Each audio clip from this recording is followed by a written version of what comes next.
नमस्ते और भारत की वित्तीय प्रणाली के केंद्र में गहराई से उतर आने के लिए आपका स्वागत है। अस्वीकरण यह विश्लेषण केवल सूचनात्मक उद्देश्यों के लिए है और इसे वित्तीय सलाह के रूप में नहीं लिया जाना चाहिए। शेयर बाजार में निवेश में जोखिम शामिल है और व्यक्तियों को निवेश निर्णय लेने से पहले एक प्रमाणित वित्तीय सलाहकार से परामर्श कराना चाहिए। हम यहाँ एक बैंकिंग दिग्गज भारतीय स्टेट बैंक की कहानी को उजागर कराने के लिए हैं, क्योंकि यह वित्तीय वर्ष 25 के गतिशील परिदृश्य को नेविगेट करता है। 2 शताब्दियों से अधिक समय से एसबीआई सिर्फ एक बैंक से कहीं अधिक रहा है। यह हमारे देश की आर्थिक आकांक्षाओं का एक स्तंभ रहा है। विश्वास और लचीलेपन का प्रतीक एसबीआई देश के साथ विकास करते हुए समय की कसौटी पर खरा उतारा है। आज हम अपना ध्यान वित्तीय वर्ष 25 की तीसरी तिमाही में ईसा के प्रदर्शन पर केंद्रित करते हैं, जो अद्वितीय चुनौतियों और अवसरों से चिह्नित अवधि है। एसबीआई की कहानी भारत की आर्थिक यात्रा के ताने बाने के साथ जटिल रूप से बुनी गई है। प्रमुख बुनियादी ढांचा परियोजनाओं के वित्त पोषण से लेकर छोटे व्यवसायों और व्यक्तिगत सपनों को सशक्त बनाने तक एसबीआई का प्रभाव निर्विवाद है। यह वित्तीय समावेशन देश के सुदूरतम कोने तक पहुंचने और उन्हें औपचारिक बैंकिंग की छत्रछाया में लाने की कहानी है। जब हम संख्याओं का विश्लेषण कराते हैं और रुझानों का विश्लेषण कराते हैं, तो याद रखें, हम केवल बैलेंस शीट को नहीं देख रहे हैं, हम भारत के वित्तीय स्वास्थ्य की लक्ष्य देख रहे हैं। ईसाली अपनी सीट बेल्ट बांध लें, क्योंकि हम यह समझाने की यात्रा पर निकाल रहे हैं कि वित्त वर्ष 2020 की तीसरी तिमाही में एसबीआई का प्रदर्शन कैसा रहा।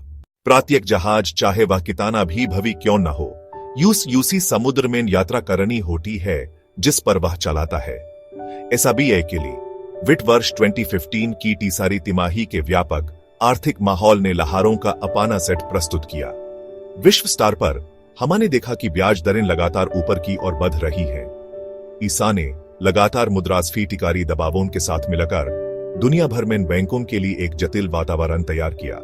भारत में कहानी सतर्क आशावाद की थी।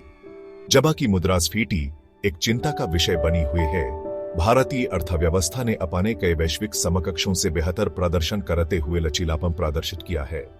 बुनियादी ढांचे के खर्च और लक्षित सुधारों पर सरकार के फोकस ने आर्थिक गतिविधियों को बहुत जरूरी बढ़ावा दिया। हालांकि बाहरी वातावरण, विशेष रूप से वैश्विक कमोडिटी कीमतों में अस्थिरता ने एक छाया डाली।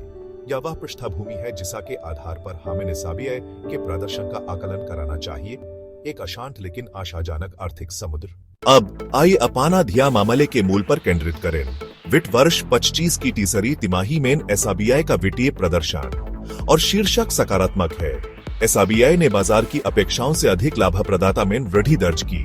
यह प्रभावशाली प्रदर्शन कई कारकों के संयोजन से प्रेरित था, जो बैंक के मजबूत व्यवसाय मॉडल और रणनीतिक निर्णय लेने को दर्शाता है।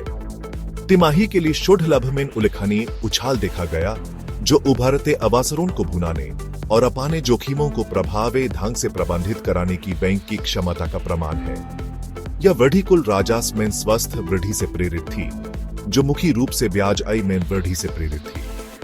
बैंक की मुख्य ऋण गतिविधियां मजबूत रहीं और चुनौतीपूर्ण ब्याज दर के माहौल के बावजूद यह सफलतापूर्वक अपने शुद्ध ब्याज मार्जिन या इनाम में सुधार कराने में कामयाब रहा। धारा 4, खर्चों पर नियंत्रण रखना। और ऐसा लगता है कि इस संदेश को गंभीरता से ले लिया है और ऐसा लगता है कि एसबीआई ने इस संदेश को गंभीरता से ले लिया है।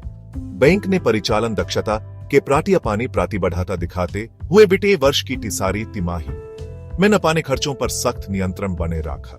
लागत प्रबंधन के इस अनुशासित दृष्टिकोण ने निचली रेखा को मजबूत कराने में महत्वपूर्ण भूमिका निभाई। परिचालन व्यय, जो बैंक की दक्षता का एक प्रमुख संकेतक है, मुद्रास्फीति के दबाव के बावजूद नियंत्रण में रखा गया। यह अपने परिचालन को सुव्यवस्थित कराने, प्रौद्योगिकी का लाभ उठाने और उत्पादकता बढ़ाने के लिए बैंक के चल रहे प्रयासों को दर्शाता है। खराब ऋणों के लिए प्रावधान, बैंकों के लिए एक और महत्वपूर्ण व्यय में पिछली तिमाही की तुलना में गिरावट देखी गई। यह बैंक की परिसंपत्ति गुणवत्ता में सुधार का सुझाव देता है, जिस विषय पर हम शीघ्र ही विस्तार से चर्चा करेंगे। खंड 5, विकास का ईंधन, जमा और ऋण। एक बैंक की जीवनधारा उसकी जमा राशि और ऋण है। ये अंकाड़े विकास और भरोसे की कहानी बताते हैं। वित्तीय वर्ष 25 की तीसरी तिमाही में एसबीई ने जामा और रन दोनों में स्वास्थ्य वृद्धि देखी, जो मजबूत व्यावसायिक गतिविधि और निरंतर ग्राहक विश्वास का संकेत देता है। भारतीय बैंकिंग के क्षेत्र की प्रतिस्पर्धी प्रकृति को दिखाते हुए यह वृद्धि विशेष रूप से उल्लेखनीय है। जामा, जो बैंक की ऋण देने की क्षमता का आधार है, में प्रभावशाली वृद्धि दर्ज की गई। यह उस भरोसे को दर्शाता है जो ग्राहकों, दोनों व्यक्तियों और व्यवसायों ने एसबीआई द्वारा दी गई स्थिरता और सुरक्षा पर कायम रखा है। ऋण देने के मोर्चे पर एसबीआई ने स्वस्थ गति से अपनी ऋण पुस्तिका का विस्तार जारी रखा। यह वृद्धि खुदरा, कॉर्पोरेट और कृषि सहित विभिन्न क्षेत्रों में देखी गई, जो बैंक के विविध ऋण पोर्टफोलियो को प्रदर्शित कराती है।